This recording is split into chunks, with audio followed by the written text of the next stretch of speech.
Otra Ronda, el podcast más alcohólico en el que yo, Jessie Aguirre, y mi compañero Luis Muñoz les hablaremos del tema de cada 2 semanas, pero antes que nada de presentarles el tema, les vamos a presentar nuestro invitado de hoy. Tenemos invitado legendario, el vaquero intergaláctico más satánico de toda la internet, José Antonio Badía. Súper el Badiablo. Hoy nos acompaña nuestro amigazo el Badiablo. Haciendo lo que más me gusta, que es aprender mientras pisteo. Así es. Es el mejor concepto y vas a pistear en la vida. que te gusta mucho el día de hoy. Aparte, mi veneno predilecto es este. Nuestra intoxicación sutil favorita es esta. Sí. Estoy Sutil. seguro. Sí, bueno, sutil, depende. sobre todo, muchachos. Muy bien. Excelente. Platícanos, pues, ¿qué va a ser? Estamos en el episodio 7, el buen 7. Y hoy es 3 días antes de Halloween. Curiosamente nos tocó que estuvieras aquí, fíjate. 3 días. No es nada tétrico lo que voy a platicar, pero bueno. Bueno, sí, de hecho es está un poquito relacionado porque hoy vamos a hablar de la historia y de los whiskies americanos. Yes. Mi favorito. Antes de empezar con el tema, porque ya sé que me van a ejecutar por decir whisky americano, déjenles explico que digo whisky americano porque el Buró de Tabaco, Alcohol, Armas y Explosivos de Estados Unidos, se llama ATF, el ATF, define el whisky de Estados Unidos como whisky americano. Entonces estaría mal si yo digo que es whisky estadounidense porque bajo su ley es whisky americano. American whisky. Sí, entonces por eso lo voy a decir whisky americano, aparte que es más fácil cuando decirlo. haya Mexican whisky, Argentinian whisky y así, entonces ya podemos meterlo dentro del estilo americano. Es que no... De hecho, ahorita hay una sorpresa, por aquí tenemos un Mexican whisky American style. Oh my God. Oh yeah. De hecho, ese es el que tú me regalaste, por cierto. Yes. Bueno, empecemos con la historia, ¿les parece? Sí. Ya aclarando ese punto. Bring it. Ahora sí, la historia del whisky americano está llena de ajustes y reinicios, con personajes que han inspirado novelas policíacas, como Capón, mitos y, por supuesto, un chingo de inmigrantes, porque si es Estados Unidos, tiene que haber inmigrantes involucrados. Claro, ellos hicieron ese país. Claro que sí. Bueno, inesperado e ignorado por muchos de nosotros es que el whisky americano nació a consecuencia del ron. Propiamente del ron y de la rebelión. Está bien chingón, te va a encantar esto. Tiene un espíritu rebelioso. Un espíritu pirata. Explica por qué me pongo como me pongo cuando pisteo bourbon. Sí, por eso se pone uno rebelde y todo idiota. Bueno, la burguesía inglesa que se estableció en las nuevas colonias en los siglos XVI y XVII no trajo consigo la tradición de la destilación. De hecho, como tú sabes, los ingleses casi nunca han hecho nada, más bien lo consumen. O sea, ellos fuera de música, lo que más han hecho es distribuir todas las demás costumbres. Sí, exactamente. Hasta el té, que es lo que más los identifica, eso lo agarraron de la India y de China. Asiático, exactamente. Igual el whisky no es de ellos. Los whiskies escoceses de aquella época eran un producto muy rural y muy, pues, burdo, que nunca salía de los valles de Escocia y mucho menos llegaba a Londres. O sea, el whisky en el siglo XVI no era popular en Inglaterra. Todavía no. Al whisky se le consideraba como áspero y rústico para el paladar de la aristocracia británica. Claro. O sea, ¿cómo crees? ¿Cómo te atreves? Acuérdense que en aquella época el whisky era blanco. Era básicamente el white dog. No me acuerdo, es que... Pues yo tampoco me acuerdo. Estaba muy Pues joven. es que ya les platiqué. Me faltan como 300 años para nacer. Bueno, los británicos preferían tomar brandy. Y iba a ser una broma de brandy y tiene sentido totalmente. Sí. Gabe me regañaría porque lo dije antes de tiempo. El brandy que hacían en la región de Cognac por manos holandesas. O sea, básicamente tomaban coñac de productores holandeses. Sin embargo, la primera espirituosa que llegó a la nueva colonia, a la Nueva América, fue en realidad el ron. En 1655, los británicos sacaron a España la chingada del país, que en aquel entonces no se llamaba Jamaica, pero ahorita conocemos como Jamaica. Y con eso lograron el control del comercio del azúcar. De la caña. La caña en la región que se le conocía como Indias Occidentales. Reemplazaron al brandy francés por el ron, que se hace de azúcar o melaza, dándoselo a conocer a la aristocracia británica y además ordenando que raciones diarias fueran entregadas a cualquier naval que estuviera en servicio. Yo tengo una taza de la naval inglesa y es la taza que les daban y viene ahí las porciones de ron que le daba cada uno y cómo llenarse. Viene ahí todo escrito, las onzas. No mames, qué chingonada. Bueno, para aquellos que no sabemos, las Indias Occidentales de aquellos siglos eran cualquier región al norte del Atlántico, entre las Islas Caribes y cualquier costa que diera costa hacia el Caribe. Ajá. O sea, si la costa vaya para el Caribe, eso se consideraba India Occidental. ¿Y dónde está el Atlántico? Nada de la India. Es el que está aquí, entre aquí y Europa.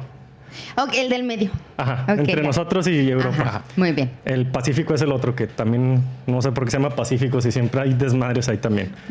Bueno, en 1664 abrió la primera destilería de ron en Estados Unidos. O sea, ya en el siglo XVII, ya casi llegando al siglo XVIII. Ajá. En el Staten Island. Ese mismo año, y este es un dato curioso, nada más que me gustó, los británicos corrieron a Holanda de Nueva Ámsterdam. Okay. Y con ello le cambiaron el nombre. ¿Cómo creen que se llamó la nueva ciudad? Nueva York. Nueva York. O sea, pasamos de Nueva Ámsterdam, o sea, ahorita ir a Nueva York hubiera sido ir a fumar lo que se fuma en Ámsterdam a Nueva York, al Bronx, a comer salchichas y pagar los hoteles más caros de la vida. Pero la destilación, al ser un proceso complejo y muchísimo más elaborado que la cerveza, porque pues la cerveza es un paso para lograr destilar, no tuvo mucho auge en aquella época, obviamente por la falta de tecnología. Únicamente era muy popular en Baltimore, Nueva York, obviamente, y Boston. Okay. Que son 3 ciudades ahorita tremendamente grandes e importantes. Ajá. Y son ciudades portuarias. Sí, claro. Obviamente. Ajá. Por eso había destilación, porque era donde llegaba la melaza, llegaban los vinos. Todo lo que necesitas para fermentar y hacer todo el... Y aparte, lo más importante, llegaban un chingo de marineros y piratas que iban a consumir. Exacto. Efectivamente. O sea, por eso se hizo tan popular en estas ciudades. Y aunque todos creemos que los irlandeses trajeron el whisky a Estados Unidos en la migración de los 1800, en realidad fue otro grupo de inmigrantes el que lo hizo. Chan, chan, chan. Y aquí también yo me saqué de pedo. ¿Cómo? Y es un grupo, pues no es una etnia, pero es un grupo definido. Los Scots-Irish. Ok. Que no son escoceses e irlandeses. Son un grupo que está entre el norte de... Me lo voy a brincar, mejor lo leo. Es un grupo de inmigrantes formado por escoceses de las tierras bajas, de los Lowlands. Ajá, Lowland Scots, que colindan con Inglaterra. Esa zonita que colinda con Inglaterra. E inmigrantes de Irlanda del Norte. Ok. Northern Ireland. O sea, en realidad el país de Irlanda del Norte. O bueno, lo que quieren que sea el país, que se quieren independizar. Ellos llegaron a inicios de los 1700 a las nuevas colonias. Porque se quedaron sin papas. Porque venían escapando de la, entre comillas, plantación de Ulster. Fue un evento. ¿Qué es Ulster? La plantación de Ulster no es que fuera una plantación agrícola. Así se llamó. Es plantación de que llegaron y se plantaron. Los británicos por sus huevos en Irlanda. Y esta plantación tenía como fin, pues, lo que siempre hacía, ¿no? La colonia británica, chingarse todo. Okay. O sea, ellos llegaron bien chingones, repartieron tierras. Esto ya no es tuyo. Mackenzie, a chingar a tu madre. Esto ya es de Johnson. Entonces, a los celtas, quitaron. Corrieron a chingar a su madre a todos. De hecho, los ingleses, estaba oyendo hace poquito, a diferencia de por ejemplo, los españoles, lo que hacían es, cuando llegaron a un territorio nuevo, se ponían y era de que agarren los terrenos así de que hasta donde ve el ojo. Simón. Mío. Y ahí ponían una bandera y esto ya es mío. Y luego ya era tu función poblarlo y hacer lo que funcionara. Pero así de pelada nomás llegaban y de aquí todo esto ya es mío, todo esto es tuyo, todo esto es de allá. Y luego a ver cómo le hacemos. Exactamente. Y si alguien vivía ahí antes, pues ya valió más. Ya era tuyo también. Se convirtió en tuyo. ¿Qué crees? Exactamente, eso fue la plantación de Ulster. Cuando llegaron a hacer eso a Irlanda del Norte, los irlandeses dijeron a la chingada. Y con este grupo de irlandeses del norte se fue un grupo de escoceses de los Lowlands.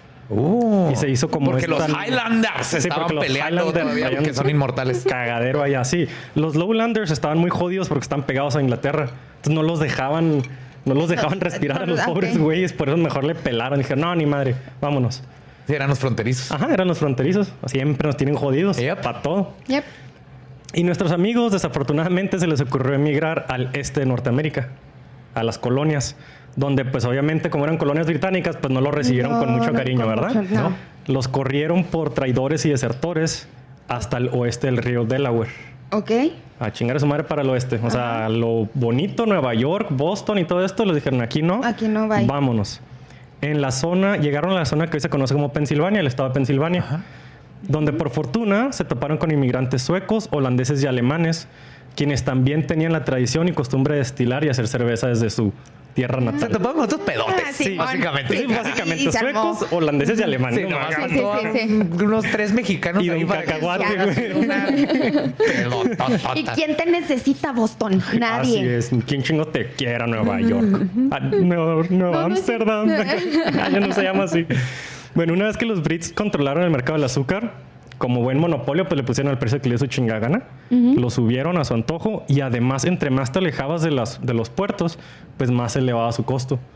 Si tú transportabas azúcar o melaza, entre más al oeste te fueras, más caro era. Okay. Porque todo esto era importado del Caribe, de las islas. De aparte del transporte, llevarlo de punto A a punto B. Más. Y tu caballo y la seguridad, porque habían ahora piratas de tierra. Era un pedo hacer cualquier cosa. Acuérdense, estamos hablando de los 1600, 1700. En el Dollop, cuando hablaron de cruzar Estados Unidos, duraron 1 hora y ni siquiera habían salido de Nueva York. Iban en carro. Ajá. Bueno, en 1733, ya como los británicos tenían el control del azúcar, aplicaron una chingadera que se llamó el Acta de la Melaza. ¿También se murió aquí, verdad? No. Ok. Bueno, el Acta de la Melaza, en la cual se aplicó un impuesto de 6 peniques por galón de azúcar, melaza o ron importado de colonias no británicas. Ok. Para chingarte a los... Buy British. Sí. Así es. You gotta buy British. Con la inflación, y esto me tardé yo creo más que con todo el guión sacándolo, serían 85 pesos más o menos por galón de impuesto. Extra, o sea, por lo que cuesta el galón, le agregabas 85 pesos. Sí. De azúcar. O sea, si el azúcar ahorita cuesta 25 pesos, cuesta 104 kilos, pues 85 de pinches impuestos. Ajá. Wow, no. Bueno, pues hartos, empobrecidos y cansados de tanta persecución, los inmigrantes tomaron una ruta alterna, decidieron una alternativa 2. Ajá. Empezaron a destilar granos, evitando el impuesto, obviamente. Y encontraron el loop. Así es. A que cuesta un chingo el azúcar, pues vamos a estilar granos. Chinga tu madre. Me encanta cómo la peda siempre ha sido un propulsor de la invención humana. Sí, la necesidad de no pagarle ojetes. Pero agarrar la peda. Y de seguir pisteando, lleva te hace es la de la creatividad más pura y hermosa que ha existido en el ser humano ever. Con este séptimo episodio sí dije, sí, a huevo, es la peda lo que nos mueve. La peda mueve el mundo. Es la gran lubricante social. Sí. Bueno, aparte de no pagar el impuesto, ellos destilaban granos para tirarle un dedo en la cara a la corona británica y a todos los que apoyaron esa acta. Super punk. Porque era como, tengan, güey, no les vamos a pagar y seguimos pisteando, cabrón. ¡Pum! Y fue gracias a eso, por lo que a orillas del río Delaware, en el bosque de Pensilvania, nació el whisky americano. Ahí fue donde hicieron los primeros whiskies americanos, en Pensilvania. Para estos inmigrantes, como para sus antepasados, los escoceses, también en el episodio 1 platicamos de por qué los escoceses lo hicieron por rebeldía. La destilación era más que una forma de empedarse. Hacer whisky era una forma de rebelión en ese momento. Hermoso. Estos inmigrantes, a mí me fascinó. Dije, mira qué chingón. Con tal de darle la madre al conquistador. Ajá. Aunque ellos ni siquiera eran de aquí, pero pues también los estaban chingando. Ajá.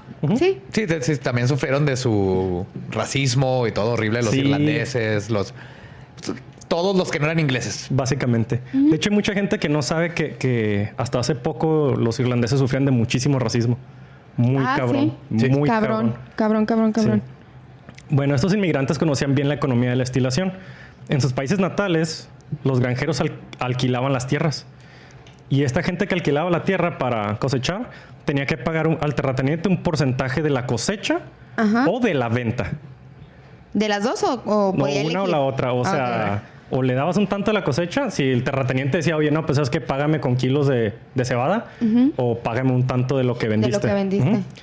Pero los cabrones veían, si se vendía el producto, les pedían la lana. Si no se vendía, entonces les pedían producto, materia, pues. Y lo que no se llegaba a vender, porque pues había mucha gente haciendo lo mismo, pues se quedaba a podrirse. Güeyes, pero no pendejos. Sí, pues ojetes.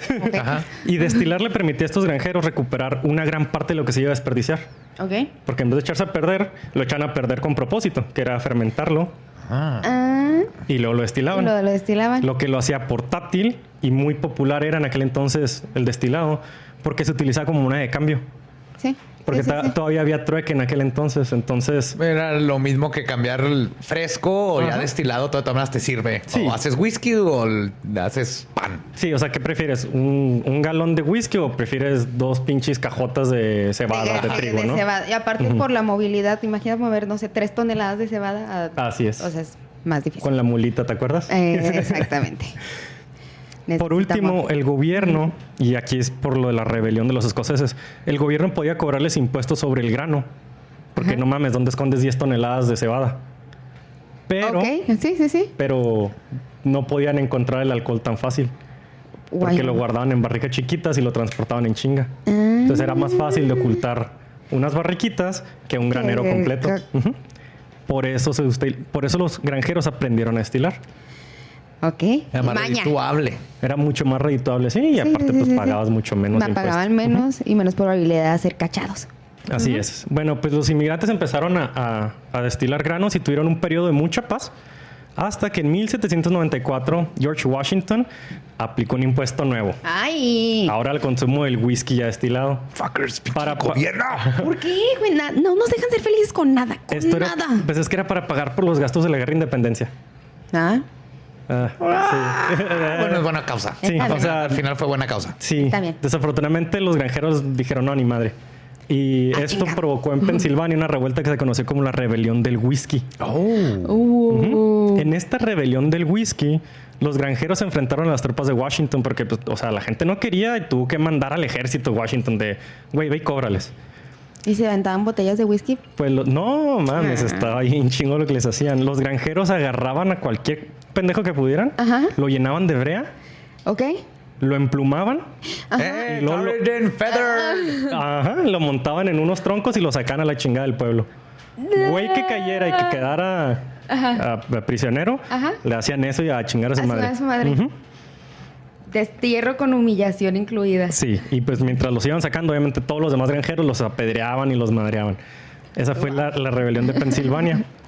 Y obviamente pues los granjeros hicieron esto desde Kentucky hasta pasando Ohio. Está épico. Este es You may take my life, but you will never take my whiskey. Claro. Dije que te iba a gustar y que no mames, esto está bien chingón. Bueno, esto se dio porque todos los granjeros cosechaban grano en exceso con la finalidad de destilarlo. O sea, ellos cosechaban de más porque sabían que lo que no iban a vender, desperdiciar. No lo iban a desperdiciar. No era desperdicio, era un surplus, pero tenía un fin. Y ellos le llamaban a este destilado Mountain Dew. ¡Como la soda! Como la soda, así es. O en español, el rocío de la montaña o rocío de montaña. Así le llamaban en el rancho, ¿no? Era el Mountain Dew. Era lo que sobraba era lo que iba para destilarse. Así es. Y pues obviamente pues no iban a pagar el impuesto. Por eso se hizo el desmadre. Después de la rebelión, porque sí se puso bien caliente el pedo, algunos destiladores tuvieron que huir al sur del país, lejos de los recolectores de impuestos. Y entonces destilar se volvió un trabajo nocturno. Mejor realizado en la profundidad y soledad del bosque. Porque aparte que en la zonita esta que estamos hablando son unos pinches bosques inmensos. Llenos de wendigos, skinwalkers, osos, Bigfoots. Mothman ha de tener una cabaña también por ahí. Sí, güey, a huevo. Sí, yo creo que Mothman estaba viendo así los emplumados a la madre, güey. Qué cagadero se hizo aquí. Bueno, a pesar del apodo de Moonshine, que en español significa luz de luna, el whisky en realidad se destilaba con mayor seguridad en noches sin luna. Sí, es que le decían moonshiners porque decían que pues, usaban la luz de la luna para destilar. Así es, pero no. No tiene mucho sentido, pues tienes fuego, no necesitas la luna. No necesitas la luz, pero que tiene sentido esotérico, como por ejemplo los vinos biodinámicos. No. Aquí, ¿por qué que no hubiera porque luna? La luna hace que vean el humo de tu destilería y te detecten. O sea, sí destilaban de noche. Ok. Pero no con luna. Le servía más que no hubiera luna porque no ves el humo, no ves nada. ¿Cuántos mitos ya hemos debunked? Como 7 en este ratito. Sí, también yo te dije, chingato, mi vida es un engaño, maldita sea. Sí, obviamente, si está la luz de la luna y la luna llena en esos bosques, te pueden ver hasta el reflejo. Sí. De hecho, ves el humo salir del... O ves el humo y es más fácil que te encuentren. Okay. De hecho, cuando vas a cazar, no se recomienda que caces con luna llena. Porque los animales sí te ven. Sí te pueden ver. Se encuentras pura madre. El grano más común en aquellas regiones, después de que mandaron a la chingada el ron, fue el rye, en español el centeno, el cual abunda y crece muy bien en las regiones frías y semiáridas o boscosas. Y además los alemanes ya lo conocían muy bien y sabían cómo manejarlo. Ok. Porque también se utilizaba mucho en Europa del Tenemos clima y tenemos el conocimiento para manejarlo. Y sí. Toda madre. De hecho, en lugares como Pensilvania, Wisconsin, Illinois, hay muchísimo alemán porque el clima se asemeja mucho y las condiciones de tierra a Alemania. Para que se acordarse de su casa. Sí. De hecho, la compañía para la que yo trabajo está allá. En Wisconsin, exactamente. En el mero frío. En el mero pinche frío. Sí, cuando me toca ir en febrero es de, no mames. Quesos. Por eso el queso de esa región es el mejor de Estados Unidos. De Wisconsin, Illinois y todo esto. Porque es europeo. Porque es queso de europeos hecho en America. With American cows. Ajá. En la recién formada República Estadounidense, acuérdense que ya fue la guerra, ya les cobraron. El rye fue el grano que definió el whisky americano por siglos. Bueno, por 2 siglos. Y así se mantuvo. Después de la guerra civil, norte contra sur, esclavos contra abolicionistas, esclavistas. El sur eran los ojetes. Sí. La destilación del whisky, como toda la industria del sur, quedó pues devastada. Más porque los del sur se quedaron sin esclavos, que les hacía más barato toda la mano de obra. Esto es en la época de Lincoln, ¿no? Esto es por esas épocas. Sí, por eso más. Entonces, como ya no había esclavos, pues ya no había mano de obra barata para reparar las cosas ni nada. Claro, no. Los caminos y las vías del tren quedaron destruidas. Eso es un desmadre. Sí. La comida escaseaba y el mundo, por fortuna, ya no sería igual. Bueno, eso pensamos que no iba a ser igual. En teoría creímos que iba a ser diferente, pero bueno. El rye todavía después seguía siendo el rey. ¿Sí? No, no. Pero por primera vez empezó a llegar la competencia. Pero ya después de la guerra civil empezó a llegar ya el whisky de Canadá, Escocia e Irlanda. Entonces ya el whisky americano ya empezó a sentir como que la competencia. Y aparte, pues, no es por ser mala onda, pero no vas a comparar un rye con un scotch. O sea, ahorita que los probemos, hay niveles. El rye es muy bueno como experiencia cultural, está muy chingón. Ahorita sí, pero es como el básico. Sí, es. De hecho, es la fundación del whisky americano. ¿Qué? ¿Uñitas? ¿Las uñitas del gato? Sí. Nada, bájate. Por fortuna, para los americanos, a mediados del siglo XIX llegó una innovación en la destilación. Sí, bueno. La llamada columna continua de coffee. ¿Coffee es un güey? Ok, yo pensé que coffee de eco. Coffee se escribe. En vez de la doble al final lleva una Y. Era Aeneas Coffee, era el nombre del vato. Era un irlandés que curiosamente era un recolector de impuestos y el güey patentó un diseño para un destilador continuo que es la base del 90% de los bourbons. ¡Como Judas! Básicamente. Traicionó al gobierno. Muy bien. ¿Sí? Y en eso hablaré en otro episodio, pero fue todo el pedo de ese güey.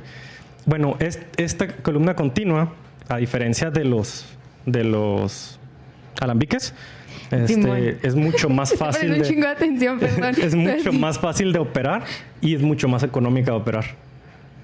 Porque mientras tengas calor, agua fría y fermentado para destilar, no paras. Y no la tienes que estar revisando, no tienes que estar cuidando ni... Cada tantos días. Esa madre, ya una vez que le haces el tuning bien, ya está. Ya chingaste. Y le das. Y gracias a esa columna empezaron a destilar maíz. ¡Oh! Y de ahí ya nació... sé dónde va esto. ¡Yo sé dónde va esto! Dilo, por favor. Bourbon. Yes. De ahí nació el bourbon.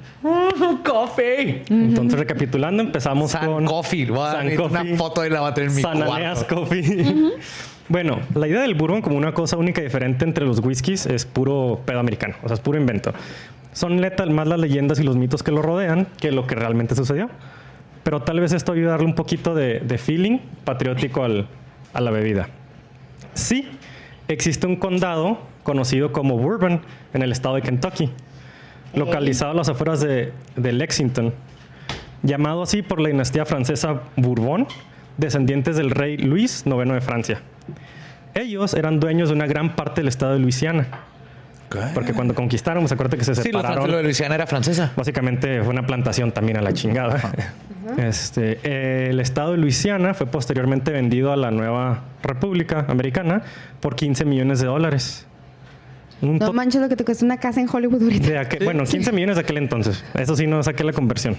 Pero salió más barato que Texas. Sí. Sí, de hecho. Y que los territorios que vendió Santana. Pero bueno, es que aquí nomás eran 830,000 millas cuadradas, güey. Perdón, pero no era más barato. O sea, ganaron más con ese territorio que lo que cobró Santana por los otros. De hecho, el estado se vendió en 1803. Yo no sabía, pero lo quise incluir. Fact. Bueno, en este condado, en el condado de Bourbon, se han encontrado vestigios que evidencian que sí había destilado de whisky a base de maíz antes de esto que les voy a contar ahorita. Okay. O sea, ya desde antes destilaban maíz ahí. Voy a ser arqueólogo de pisto, güey. Que te dediques exclusivamente a descubrir la historia del pisto. Estás escarbando y lo encuentras y lo pruebas porque tienes que probarlo para saber de qué año es. Hacer lo el carbon dating con la... Sí, güey. Arqueólogo pister de pisto, güey. Haces la prueba de carbón en la lengua y chingues madre, sí. Todavía está tomable. Bueno, y luego que tiene que haya pasado esto del estado. Pues que con pocas carreteras y las que habían muy jodidas y sin trenes en aquella regioncita, el río Ohio era la mejor vía comercial en aquel momento para comunicar del este del país hacia el suroeste, acá como para nosotros. Entonces era, bueno, no barco, pero... En barcazas. Ajá. Río arriba, en Pittsburgh, Pensilvania, volvemos a Pensilvania, donde los ríos Allegheny y Monongahela, esto es muy importante. Ok, te prometo que no se me va a olvidar. Tuve que ponerme a ver cómo se decía porque se escribe bien raro. Ok. Convergen estos dos ríos en Pittsburgh y crean el río Ohio. ¿Okay? Ohio. Ajá. El río Ohio no tiene que ver con el estado Ohio, es el río. No, pero está muy lejos Ohio de ahí, ¿no? Bueno, los productores de rye transportaban sus barricas de whisky en barcazas por el río Ohio para hacerlas llegar río abajo a familia, amigos y a los mercados de Cincinnati y Louisville, Kentucky, antes de llegar a su destino final, que era Nueva Orleans. Por ahí las mandaban, ¿sí? Sí. Pero resulta que el río Ohio es la frontera del estado de Kentucky y dentro del condado Bourbon se encontraba un pequeño pueblito llamado Limestone. Este pueblito era un puerto y desde aquí los productores de whisky de Kentucky usaban el río para enviar su whisky también, ¿sí? Pero los de Kentucky no producían rye, ellos ya producían maíz, bourbon. Bueno, whisky de maíz. Bourbon, pero era whisky maíz. Sí. Y para diferenciar, fíjate qué cabrones, para diferenciarse ellos del rye que venía desde Pensilvania, algunos, entre comillas, agentes empresariales estampaban las palabras Old Bourbon en las barricas, cajas, botellas y donde pudiera verse más como seña comercial de este es Old Bourbon. Esto no es el rye de... Sí, este no es el pinche rye, es el picoso. Casi el real. Y hacían esto para distinguir su legado de la región de Bourbon del legado del rye, y no era Old Bourbon de que fuera Bourbon viejo. Sí, nada más que era Old Bourbon como el original. El clásico, como el primero. El Old Style, más o menos, Bourbon.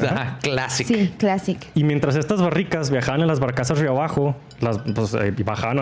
viajaban en el sol, y con el movimiento de las lanchitas y las barcazas, el carácter del whisky de maíz se suavizaba. Por la meneada. Por la meneada y por el calor. Porque haciendo esto, entonces iba chocando contra la madera. Y se aflojaba. ¿Quién no afloja con una meneada de calorcito? Sí. Y luego con un chingo de whisky. Pues huevo que aflojas. Ni que no fuera una barrica, ¿verdad?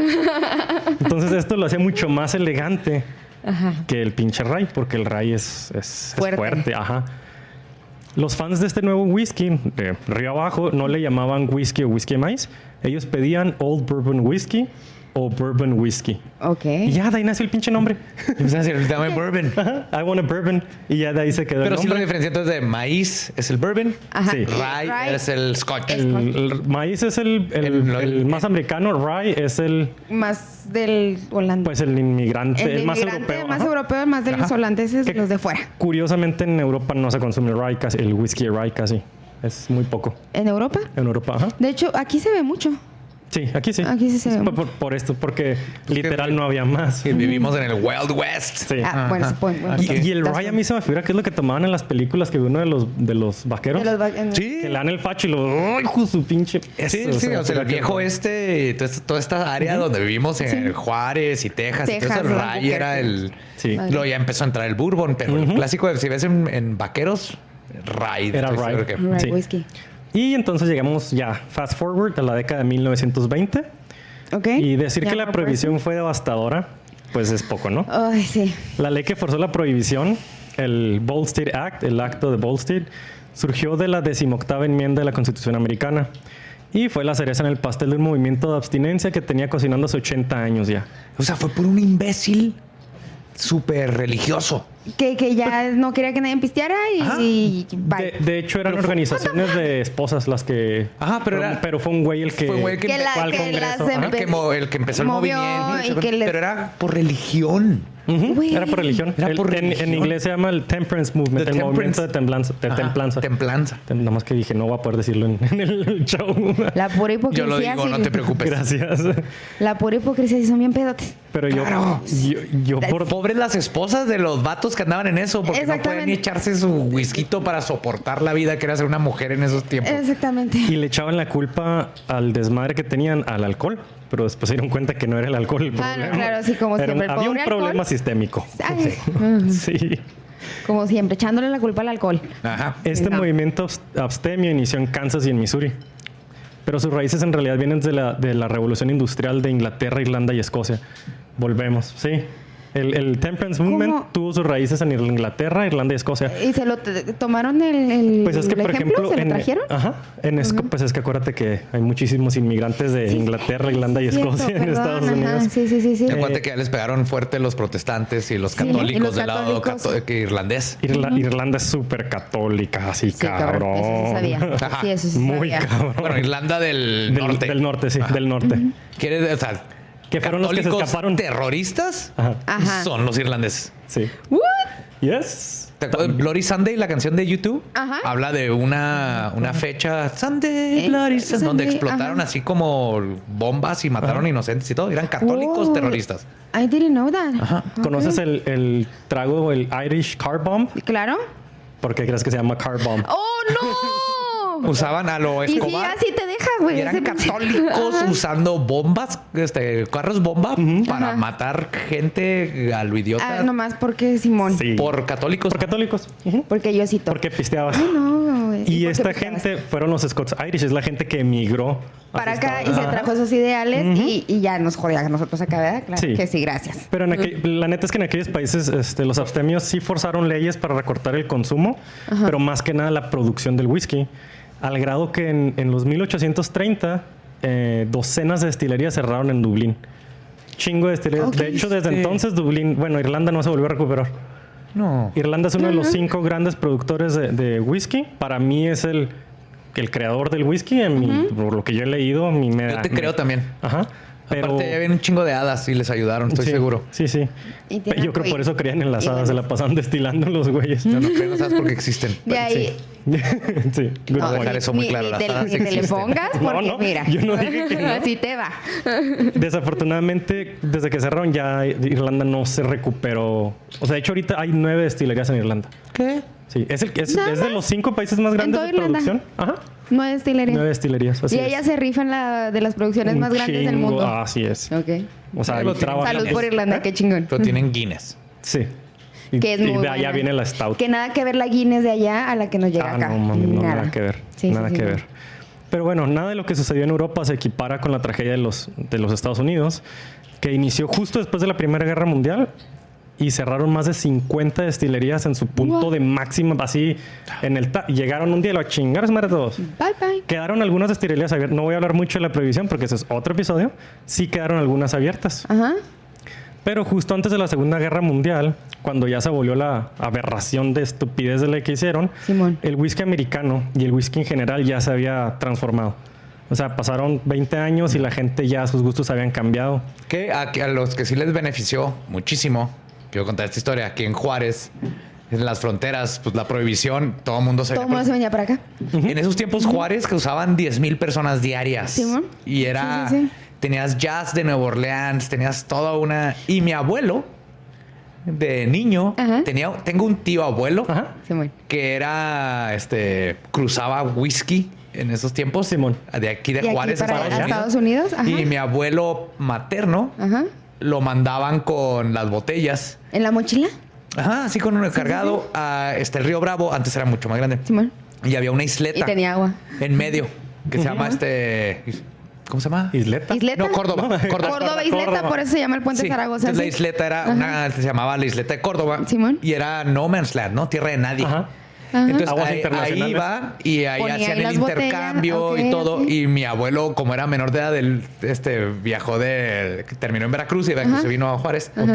Y entonces lo mandaban porque era menor de edad. Peor de los casos, si lo agarraban, no lo iban a hacer nada, lo iban a soltar. Nice. Y fue algo bien que cuando me empecé a enterar de esta historia, yo estaba bien grande y así que, porque para mi familia dije, no queremos que supieras esa parte oscura de la familia. Es lo más verga del mundo. No seas pedo. Y aparte era pisto. O sea, no es como que estaban traficando cadáveres de niños. Era pisto. Aquí se le sumó el ingenio del alcohol del mexicano. Sí. Aquí en Juárez, ves que hay una historia de que había un bar con un agujero en la pared. Simón. Entonces te sacabas la mitad del cuerpo y allá en México te dan el pisto y ahí puedes estar pisteando. Ahí puedes pistear y mira, qué gusto. Ajá. Ahí por Nuevo México, donde ya no hay río. Simón, donde es puro desierto. Ajá. Nice. A hole in the wall. Y bueno, ahí nació el concepto. No, creo que el glory hole es otro concepto. Se me hace que no hablamos del mismo. No. Bueno, surgieron muchos productores de whisky en lugares inesperados. Obviamente Escocia se volvió loca. Dijo, si Estados Unidos no produce whisky, pues ahí les va un chingo. No lo exportaban a Estados Unidos, lo exportaban a Canadá. Porque Canadá, dijeron, ay, güey, no. Nosotros tenemos a nuestra gente controlada. Y lo más inesperado es que entre esos productores se encontró nuestra querida Ciudad Juárez. Existieron 3 destilerías, pero de esto ya platicaré en otro episodio. A fondo. Sí, es que vamos a hablar de whisky americano. Pero es que Ciudad Juárez es el único. Aquí tenemos la única ciudad de México donde se destiló whisky y se exportó a Estados Unidos. Del mundo que no fuera Estados Unidos. Sí. Es el único lugar que ha destilado whisky de este estilo. Ciudad estilo americano. Juárez, estilo americano. Era de Alcapao. Así es. American de eso hablaré después. Es que ese tema está bien cabrón. Me encantó. Sí, obvio. ¿Qué creen? Hola, ¿cómo están? Adivinen que pues sí se cortó. Sí. No es el internet que está fallando, ni YouTube que ya los odia. Ni nos cortaron el internet a nosotros tampoco. No, sí se cortó la transmisión. Porque pues adivinen qué pasó, chavos. Pasó algo así bien curioso que nunca nos pasa. Alguien se puso borracho y grabó demasiado tiempo. Y quedó un super capítulo enorme. Entonces no quieren estarnos escuchando por más de 2 horas seguidas. Seguidas no. No, lo tuvimos que cortar. Sí, los cortamos, nos dimos la necesidad de cortarlo y va a haber una segunda parte donde hablamos específicamente de los whiskies americanos. Bueno, hablo. Ellos pistean. Yo sigo hablando de los whiskies americanos. Está muy padre. Nadie se puede quejar por un segundo capítulo con Badía. Sí, no. Por supuesto que no. Entonces, excepto nuestras cabezas el día siguiente. Fíjate que no me dio tanta cruda a ti, ¿sí? Porque eran buenos whiskies. Es que ya por fin probé buenos whiskies. Eso sí, ahorita yo ya soy toda una nueva mujer en cuestión de whiskies. Ya me están gustando. Llegamos a la conclusión de que más bien yo nunca había probado un whisky de verdad. Sí. No es que no me gustaran los whiskies. Hay mucho whisky, es lo que yo le quiero compartir a la gente. No es que el whisky sea malo, es que a lo mejor no te ha tocado probar el whisky que a ti te guste. No porque un whisky sea caro, te va a gustar. Exactamente. Por ejemplo, yo no soy fan del Blue Label. Respeto y admiro que es un gran whisky. Es un whiskazo, está súper chingón. Pero a mí no me gusta tanto. Y pues el que catamos en el segundo episodio, hay uno. Hay uno muy interesante que no es como que muy del agrado de todos. Entonces ese les va a interesar.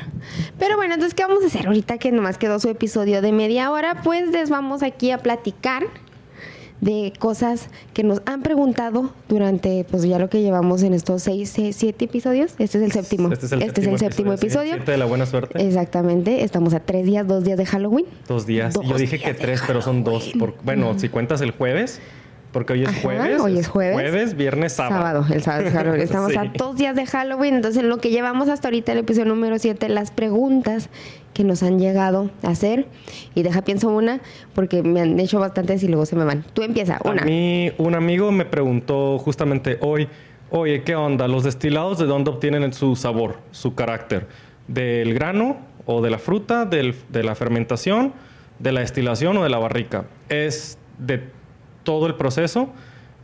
Cada fruta, cada grano tiene sus propios perfiles, tiene sus ésteres aromáticos, tiene sus características. La fermentación también influye. Cómo se fermente va a influir en qué resultado final tengas. Como en la cerveza, la ale sabe diferente porque se fermenta distinto a la lager. igual, depende cuántas horas, a qué temperatura fermentes, el agua también tiene que ver. Después, la destilación, lo único que va a hacer es, entre comillas, eliminar sabores, porque lo que estás haciendo es filtrar. O sea, estás quitando capas de sabor, capas de químicos, capas de agua, por decirlo así. Entonces, entre más destiles, más sabor vas perdiendo. Y ahí está la magia de la destilación. Tienes que saber qué tanto destilar para que esté bueno el destilado y que sea saludable. Con moderación, obviamente. Sí, claro. Pero no destilar demasiado porque entonces ya es un vodka. Bueno, si lo que tú quieres es un vodka, pues date, ¿no? Date. O sea, déjalo limpio y transparente y completamente... Bueno, de hecho, todos los destilados son transparentes. Sí. Es un error muy común. El color va en el añejamiento. Sí, mucha gente cree que el vino tinto cuando se destila sale rosita o... No. Todo lo que se destila sale transparente. Al final todos son como finalmente el proceso de destilación es una, si lo quieren más mundanamente, es una purificación. Por así es. O sea, es una purificación del fermentado. Entonces, lo que obtenemos es un líquido transparente. Alto en alcohol. Por eso ahora con la pandemia varias cerveceras ajustaron sus equipos mínimamente para producir alcohol etílico, geles antibacteriales, todo eso porque se puede usar con el equipo de hecho, en toda fermentación, en toda destilación, lo primero que sale es alcohol etílico y es lo que usamos para limpiarnos. Exactamente. Por eso el alcohol azul es alcohol etílico, sí, etanol. Perdón, metílico. Metanol. Metílico es el de la tapita roja, ¿no? El alcohol de la tapita roja. Y el azul, el de tapita azul, es el alcohol etílico. Sí. El etílico no es tan malo, es tóxico, pero es el que tomamos. Pero es el que tomamos. Pero el metanol sí es malísimo. Malísimo. Hola, Michi. Estoy viendo que el corcho es de su color. Sí. Y luego, después de la destilación, pues viene el añejamiento en barrica, en tonel, dependiendo ya mucho el destilado que vayas a hacer. Y aquí hay un poquito de controversia porque hay quienes dicen que el whisky es hasta 70% el sabor de la barrica. Ok. Hay gente que normalmente dice, para no meterse en controversia, 50 y 50, ¿no? 50 el destilado, 50 la barrica, pero aún sigue siendo un 50% de ese sabor el destilado. Bastante interesante. Incluso si fuera 70-30, pues sigue siendo el 30% el destilado. Por eso es muy diferente tomar un whisky de malta que un whisky de maíz, que un whisky de centeno, que un whisky de trigo. Por el fermentado. Por el fermentado. Ok, ya entendí. Aprovechando, muchos saludos, Gonzalo. Gracias por tu pregunta, me encantó. Ahorita hay que mencionar lo del color de los whiskies. A mí me hicieron una pregunta parecida a mis alumnos el otro día, pero con el color de la cerveza. Que por qué el color de la cerveza y por qué era tan engañoso, porque ya ves que me dijo un alumno, mencionó usted en el episodio que el color de la intensidad del color de la cerveza no tiene absolutamente nada que ver con su nivel alcohólico y mucha gente lo piensa así. O sea que entre más oscura sea la cerveza, por ejemplo, hablando de una Stout, una Porter, que son cervezas que parecen petróleo en color, que van a tener mayor concentración alcohólica que una lager. Y no, es que el color no tiene nada que ver con eso, porque el color, es algo que creo que sí lo mencioné, el color proviene del tostado de la malta. Es el nivel de tostado que obviamente implica la malta que usas, el nivel de tostado que le das a la malta, el nivel de color que le va a dar a tu cerveza. Sí. Entonces, de ahí es de donde viene, pero esto no tiene nada que ver con el desarrollo de alcoholes. O sea, puede ser una cerveza clara, puede ser una cerveza lager, y sí lo mencioné porque les dije la historia de la Cres, de la cerveza lager de 10% de alcohol. Espinosa. Entonces, puede ser una cerveza clara, finalmente lo que te va a dar el nivel de alcohol son los azúcares naturales presentes en el producto, y estos vienen de la fermentación, y también en el lúpulo los podemos encontrar. ¿El azúcar? ¿El lúpulo suelta azúcar? El lúpulo también creo que te ayuda en lo del nivel. Algo te hace en el nivel alcohólico también. Tengo que investigar más bien te pega más. Creo que si es muy lupulosa te pega más el alcohol. Sí. O sea, el mismo alcohol de una cerveza muy lupulosa te pone más pedo. Pero en realidad el nivel de alcohol viene de la cantidad de azúcar que tiene tu fermentación. Ahora, ¿por qué hay cervezas como mis favoritas, que son las Imperial Stout, que son como atole? Porque usan muchísima malta. Le ponen una Imperial Stout, para poder ser imperial, tiene que ser arriba del 10%, ¿qué dice el Cicerón? 10 y medio, ¿no? Creo que es 8 puntos y algo. Pero bueno, ya 10. 8% ya es un chingo. Sí, ya. Para lograr ese 8% en la fermentación, tienes que ponerle un chingo de malta para que haya mucha azúcar. Y ese azúcar, la levadura la convierte en mucho alcohol. Ajá. Por eso son tan pesadas, entre comillas. Y se vuelven espesas. Y se vuelven tan espesas. Es como si tienes una salsa aguada en la estufa y le pones harina para espesarla. Entre más harina le pongas, más espesa va a estar la masa hasta que casi se te hace engrudo. Bueno, pasa exactamente lo mismo con la cerveza. Entre más malta le pongas, más espesor va a tomar. Sí. Yo soy amante de las cervezas maltosas. Yo soy completamente... Por eso a mí me gustan oscuras, porque usualmente las oscuras tienden a ser más maltosas. Porque para darle este color tan oscuro suelen usar más malta que para las claras. Es de gustos a gustos, ¿no? Yo no soy muy fan de las extra lupulosas. No. Bueno, sí, pero cuando tienen un dejo muy corto, o sea, que te la tomas y que no dura más mucho. Más como una pale ale. Sí, más como pale ale, más que IPA. O sea, sí. Las IPAs ya su rango de IBUs es muy alto. Ya les comenté, arriba de 60 para arriba para que entre. Entonces, pero una pale ale está abajo y sigue teniendo notas que similares a las IPAs, sigue siendo cítrica, sigue siendo tiene acidez, sigue teniendo amargor, pero no lo tiene de ese que te tuerce el paladar como las IPAs. Y a mí lo que me molesta mucho es darle un trago y que se te quede ahí el retrogusto. Fácil he tomado IPAs que me quedan 3 o 4 minutos el lúpulo. Y ya es como, para mí es apabullante, ya es demasiado, ya no quiero tomar esto. Se me hace que contigo de las Darks APA no hablamos. No, hay algunas que sí. Porque me gusta porque es amarga, fuerte, oscura, maltosa. O sea, sabe a la malta tostada, muy amarga. Pero, por ejemplo, la Dark Lycan, la de Fauna. Simón. El retrogusto es corto, entre comillas, ¿no? Te dura como 10 segundos el retrogusto. Entonces, te la tomas y se pasa. Es una cerveza que a mí me encanta. Simón. A pesar de ser una IPA oscura. Te voy a recomendar la de... Híjole, me se olvidó. Creo que no es Firestone. Hay una cervecería, ahorita te investigo cuál es, pero sí, o sea, tiene una cerveza, una Dark IPA que se llama Leo versus Urs. Ok, no la he probado. No la has probado. No es Firestone. Es de aquí es de aquí de por Nuevo México y estos lugares. Es de aquí, de cerquitas y está muy buena. Habrá que probarla. Sí. Bueno, y... Tenemos vino. Hoy nos abrimos un vinito porque... Que tiene corcho negro. La primera vez en mi vida que veo un corcho negro. Hacía mucho. No es corcho natural, es corcho es sintético. Pero es negro. Sí, es negro. Es un Apothec Dark. Es en específico, este es un blend californiano del 2015. Si mis ojos no me engañan. Ya tiene sus... A ver, déjame. En la contraetiqueta no menciona... Hola, Michi. Mira, la contraetiqueta no menciona dónde está hecho. No me sé que es californiano. Y luego... tampoco menciona el blend, pero me metí ahí de chismoso. Dice Red Blend California. Sí, es un Red Blend California. Y háganle como puedan. Y trae Syrah, trae Merlot, trae Cabernet y trae... otra que no me acuerdo. Pero bueno, es un blend de básicamente todo lo que les queda. Trae las notas de cata, de hecho, pero vamos a primero a catarlo y luego ya vemos si le atinamos. En vista podemos encontrar que tiene un púrpura muy intenso. Tiene bien profundo, o sea, no se puede ver. Hay algunos vinos tintos en los que puedes ver a través de ellos, aunque sean así reflejitos, pero puedes ver. Y este no es totalmente dark. No, es completamente... Como el nombre lo dice. Sí. La capa es súper alta. Tiene los bordes un poco... ¿Te fijas que la corona es roja? Sí, rojo. Y generalmente las coronas tienden a ser... muy vivo, rubí. Muy bajas en color. Pero sí está muy intenso la capa. En realidad pinta, le das la vuelta y te deja medio alto pintada la copa. Te deja con coloración. Es alto, sí. Es alto, sí, tiene coloración y fíjate, las lágrimas caen lento. Sí, las lágrimas son de lento descenso. Muy regulares hasta eso. Sí. Es un vino... es americano. Bueno, es estadounidense. ¿Californiano? Es californiano. Anda en el rango de los $300. De hecho, yo lo compré para una pizza, pero le quedó muy corta la pizza. Y por lo que alcancé a ver ahorita aquí del maridaje, sí. Sí, está muy corta. Entonces, vamos a olerlo. Si lo hueles. Yo les puedo comentar, lo compré, se recomienda entre 16 y 18 grados. Es de pura vista, se puede ver que es de cuerpo alto. Sí, tiene bastante cuerpo. Huele mucho a pimienta negra, a ciruela, a anís, a romero, todas estas especias fuertes. Está... Unos frutos negros súper intensos.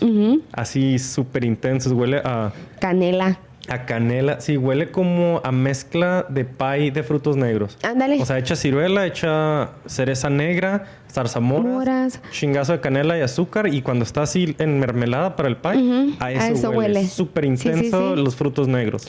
Y luego también trae esos dejes a pimienta y trae mucho. Especiadito. No sé por qué tiene madera. Siento como de algo de humedad boscoso. Sí, debe tener. Además, creo que la mayor parte del blend es de Syrah. Entonces yo creo por ahí viene esta pimienta. Sí. De ahí va. Bueno, en boca, ese es el... Está muy bonito el color. El gusto, sí. El color es muy intenso, ¿eh? Es un vino muy, muy intenso. Yo ya lo probé, me les adelanté. Es un vino muy afable. Es un vino fácil de tomar. Está bastante, ¿cómo se dice? Caramelo. Se me hizo carameloso. Poquito. Tiene como... Mucho caramelo. Tiene notas a caramelo. Muchos de los frutos negros se mantienen, pero en boca me salta más un poquito la cereza negra. Sí, tiene más notas dulces. La cerecita, zarzamora, mora normalita, sí, pero ya madurota. La canela sí te deja como la sensación del picor de la canela. Sí, el cuerpo sí es full, o sea, es full body completamente. Tiene buena permanencia, todavía lo siento. Y el retrogusto, está la pimienta. Ajá, ahí está la pimienta. Que la pimienta puede venir del Syrah o del Tempranillo. El Tempranillo también ¿tiene Tempranillo, dijiste, no? Me hace que no. No, era Syrah, Cabernet, Merlot y Petit Verdot. Bueno, que también el Petit Verdot es un poquito... Pues que es lo que más tomas toda la vida. De hecho, compré porque dije, le voy a cambiar porque siempre también tomo Tempranillo. Entonces dije, ya. Hay que cambiar otra cosa, sí. Ya, chole. Hay que probar. Ahorita yo estoy en un reto tengo puras etiquetas que no he probado ahorita en la cava.